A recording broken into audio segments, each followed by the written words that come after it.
Bu insonni hayotini kitob qilib yozsa ajoyib kitob bo'ladi. Uni hayotida hamma narsa bor. Qamalishlar, chiqishlar, siyosatdagi o'sha mashhurliklar, xiyonatlar barchasi topiladi. Agar bu kitobga yozilsa, dunyodagi eng mashhur kitoblardan biri bo'ladi. Bu insonning hayotidagi ba'zi bir chizgilarni men o'sha nemislarning mashhur dohiysi Gitlerni ba'zi bir hayotidagi taqqoslama orqali o'xshashliklarini ko'raman. Bu inson mashhur Saddam Husayn. Saddam Husayn kim edi? Bugun shu haqida qisqa qilib sizga ba'zi bir ma'lumotlarni aytib o'taman. Undan oldin videoga like bosing, izohlarda o'z fikrlaringizni yozib qoldiring.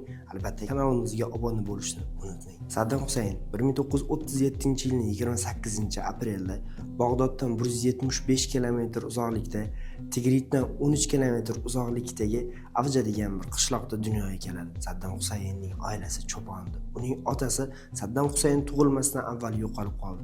Saddam Husaynning hayotidagi birinchi mavhumlik aynan otasi yo'qolib qolgandan keyin boshlangan. Uning otasining ismi Husayn Abdulmajid edi. Saddam Husayn tug'ilgandan keyin uning 13 yoshli akasi vafot etdi rak tufayli. Saddam Husaynning onasi Subhatulfah unga, ya'ni yangi tug'ilgan farzandiga qarshi chiqsin va chidamli bo'lsin deb Saddam deb ism qo'ydi.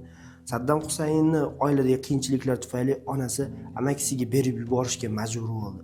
Saddam Husayn uni amakisi 3 yoshgacha tarbiya qildi. 3 yoshga to'lgan Saddam Husaynni onasi qaytarib oldi. Bunga sabab uning onasi yangi bir oila qurgandi. Ibrohim Husayni degan insonga nikohlandi va o'g'li Saddam Husaynni o'zini yoniga olib keldi. O'gay otasi Ibrohim Husayn Saddam Husaynning hayotidagi eng bir yomon kunlarni boshiga soldi. Hayotidagi eng qiyinchilik davri aynan shu davrda bo'ldi.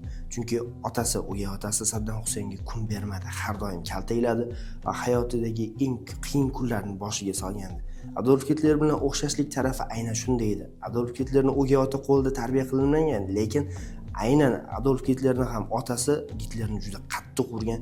Aynan o'xshashlik jihati uni o'gay otasi, buni o'zini otasi yoshlik chog'ini, ya'ni yomon ahvolga olib kelib qo'ygandi. Saddam Husayn 10 yoshga to'lgandan keyin amakisi yoniga ketishga majbur bo'ldi. Amakisining yonida voyaga yetdi.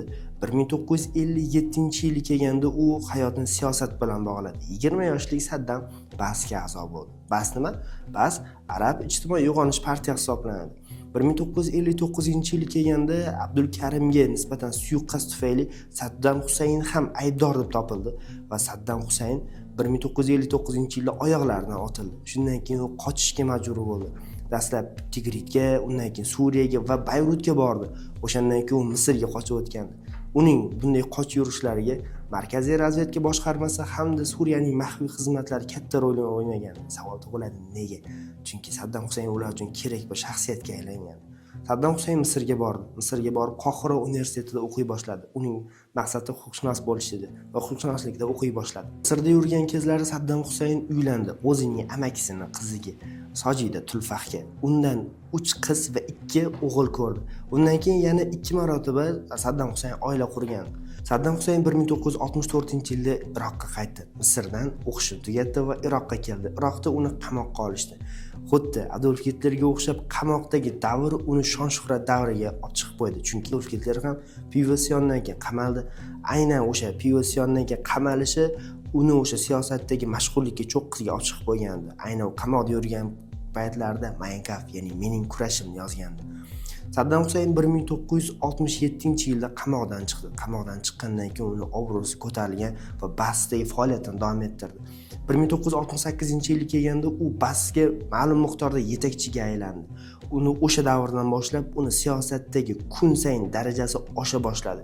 1979-yilda Ahmad Hasan al-Bakri vafot etdi va Saddam Husayn Iroqning bosh vaziri, bosh qo'mondoni, Ba'sning yetakchisi bo'lib hukumatga keldi. Hukumat kelgandan keyin birinchi ishi u atrofdagi hammani, o'ziga qarshi bo'lgan insonlarni bitta yo'q qildi, ya'ni o'ldirdi. Saddam Husayn mintaqada yakka hukmdorga bo'lishga intildi. Uni o'sha mintaqadagi bitta dushmani Eron edi. U Eronga 1980-yilda hujum boshladi.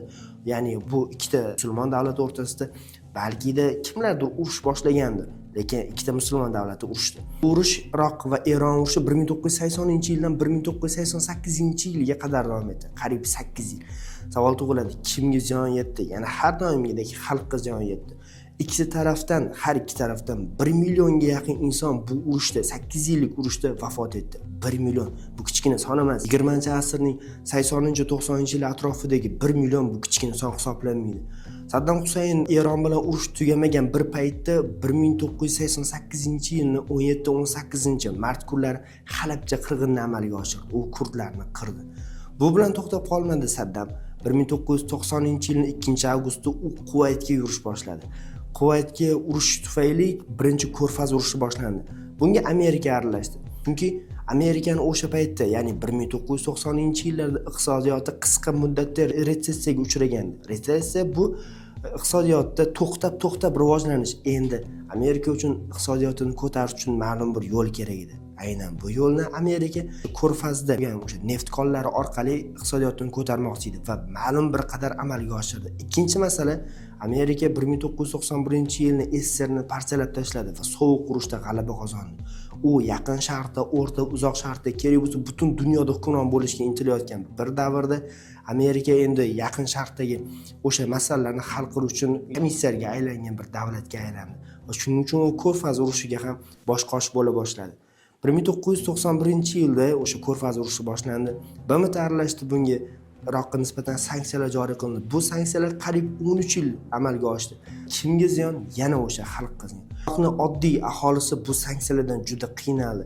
Nefti sotilmadi. Oddiy, ya'ni kichkina xalqning oddiy vakillari, ya'ni bolalar dori-darmon yetishmasligi uchun o'lib ketdi. Savol tug'iladi, nega? Chunki chetdan hattoki dori-darmonni ham berishmadi. Amerika o'sha Ko'rfazdagi davlatlardan Saddamni himoyalanish uchun menga pul to'lashingiz kerak degan bahona bilan ulardan pul ola boshladi. 1993-1996-yillarda Amerika Iroqni bir necha marotaba raketalarni o'qqa tutdi. Lekin o'sha raketalarning biron bittasi Saddam Husayn topib unga tegmadi. Raketalar havoda yo'q qilindi yoki Eronning ma'lum bir obyektlarini yo'q qilgandi.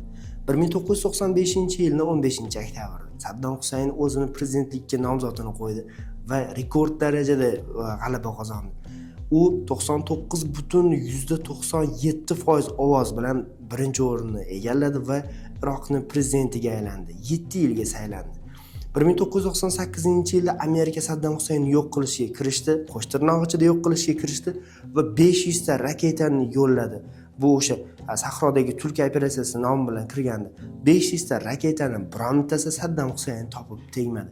O'sha paytda dunyodagi eng kuchli davlat bu Amerika edi, harbiy jihatdan. Chunki Rossiya hali endi tashkil topgan, hali kuchaymayotgan bir davrdagi qurol jihatdan va qudrati jihatdan eng kuchli davlat bu Amerika edi. Lekin Amerikani otgan 500 ta raketasidan birontasi Saddam Husayn topmagandi. Saddam Husaynning keyingi hayotiga, ya'ni keyingi faoliyatiga salbiy ta'sir ko'rsatgan narsa 2001-yilning 11-sentyabrida bo'ldi. Nima bo'ldi? Siz mashhur o'sha bilgan voqea 2001-yilning 11-sentyabrida Amerikada, Nyu-Yorkda terakt bo'ldi. Buni Al-Qoida o'zini bo'yniga oldi, lekin butun dunyo o'shandan keyin musulmonlarni yomon ko'ra boshladi. Afg'onistonga, Suriya, Iroq, Eronga o'shandan keyin ta'qiblar kuchayib ketgandi.